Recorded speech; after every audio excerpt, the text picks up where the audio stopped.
The first time I laid my eyes upon this magnificent weapon, I didn't just see a weapon but a problem solver. I immediately thought to myself, what if there are more items that complement this one? What if I could actually create a fun build around it? Drinking cheap booze and smashing skulls. Now, wouldn't that be awesome? Fast forward, almost 2 months later, after completing my third playthrough of the game, I spent hundreds of hours testing various scenarios with different builds, scouring every corner of the game for gear, and defeating every single boss solo on Tactician difficulty. Finally, I can confidently present to you the Drunken Paladin, a meme idea that turns out to be ridiculously overpowered. With this build, you get strong melee attacks with crazy AoE damage, you get to cast any spell of your choice up to and including level 6, and the cherry on top, you get to solo any normal or boss encounter while your party members can stay away and act as cheerleaders. Before I actually start with the build breakdown, you have to know that, unfortunately, in order to unlock its true potential, you will have to get to the third act of the game. This is where you will be able to find the remaining gear pieces needed to make this build function properly. And the good thing about it is that you won't have to do any quests in Act 3, but only visit a couple of merchants and 1-2 extra locations. Without further ado, ladies and gents, let's dive right into it, shall we? As usual, starting from level 1, you get to choose a race, and here I would recommend Half-Orc because of the savage attacker and relentless endurance traits. But ultimately, any race can work well with this build, so the choice is yours. The main class is Paladin, subclass out of Vengeance, and the ability points distribution should look like this at the start. The strength will be increased to 27 with constant use of Elixir of Cloud Giants.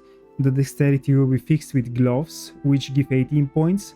Additionally, plus 2 points can be obtained towards any stat and 1 extra to charisma from Mirror of Loss. Also, it's important to get 14 points into intelligence because this ties to one of the multi-classes of this build, but I will talk about it later. At level 2, you acquire your Divine Smites. As for spells, they don't really matter, choose whatever fits your playstyle.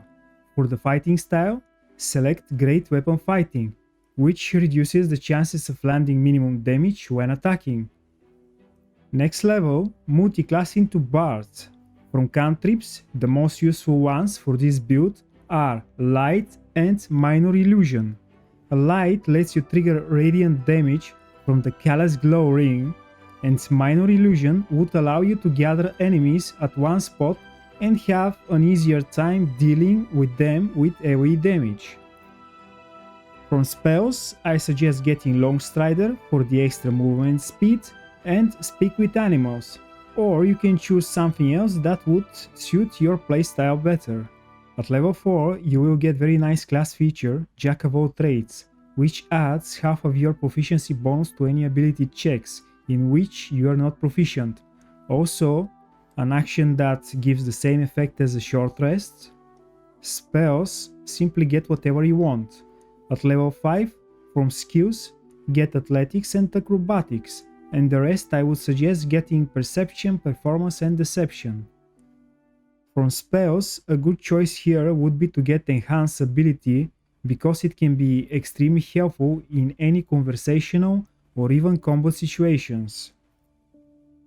For subclass, get College of Swords. For the Flourish actions, one of them gives +4 armor class for 1 turn, another hits multiple targets, and the last one lets you teleport a short distance.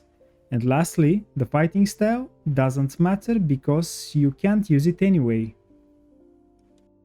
At level 6, from cantrips get whatever you want, spells again choose whatever you want, and for a feat, I strongly recommend getting Great Weapon Master because it adds +10 extra damage on attacks and also a bonus action on critical hits and kills. This feat actually wasn't working for a long time with the main weapon for this build, but thankfully patch 3.0 finally fixed it. On level 7, from spells, once more, the choice is up to you. Next level, 8, brings Counter Charm against charmed and frightened conditions, and more importantly, permanent extra attack per turn. From spells, again the choice is yours, pick anything that you like. On level 9, again, you get only spells, and my recommendation here is to get freedom of movement. This spell is quite nice because it doesn't require concentration, unlike the vast majority of other spells in this build's arsenal. And also, the cherry on top, you can't get slowed and you can't get magically paralyzed or restrained.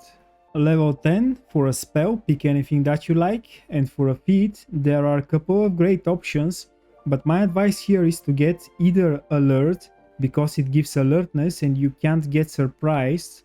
More importantly, you get +5 to your initiative, allowing you to be the first to attack in combat most of the time.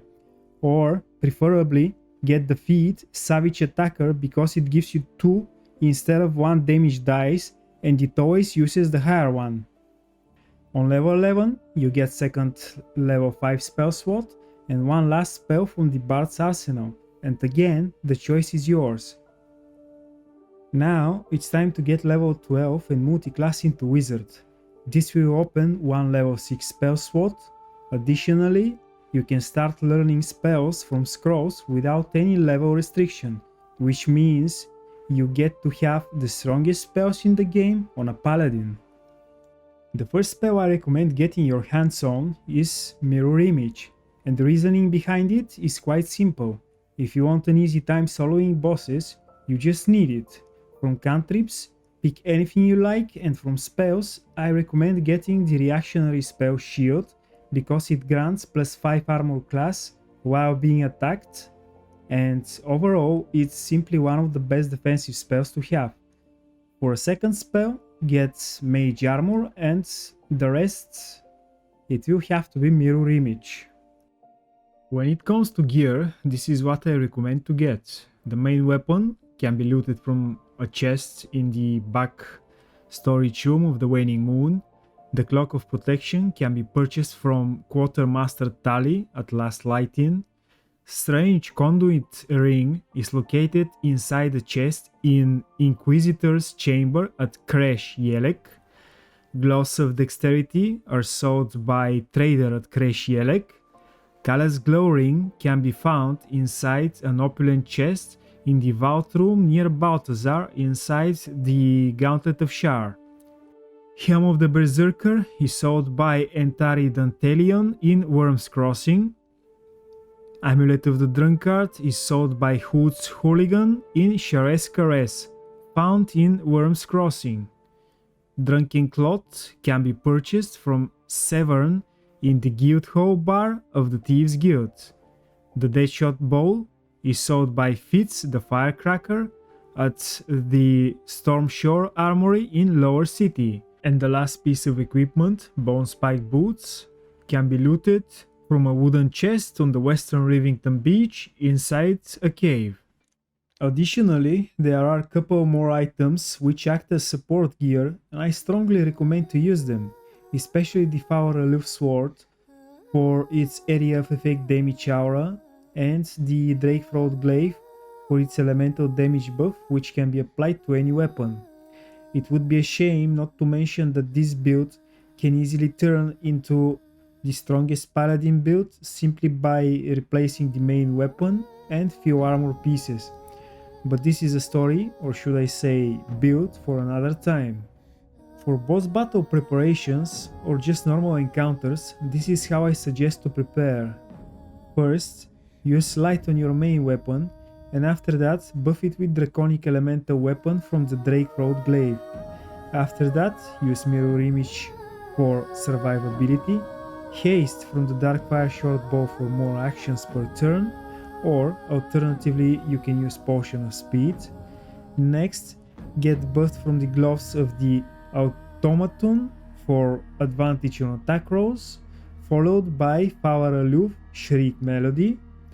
And of course, don't forget after that to use alcohol to fuel the Tipworth's Rage, plus weapon coatings for various effects and Potion of Invisibility for surprise effects. Lastly, let's take a brief look at the Ilithid Powers. This is what I recommend to get because, after all, everything is part of the great design. If you found this video helpful, I'd appreciate to give it a like to help with the algorithm. Thank you for watching and until next time.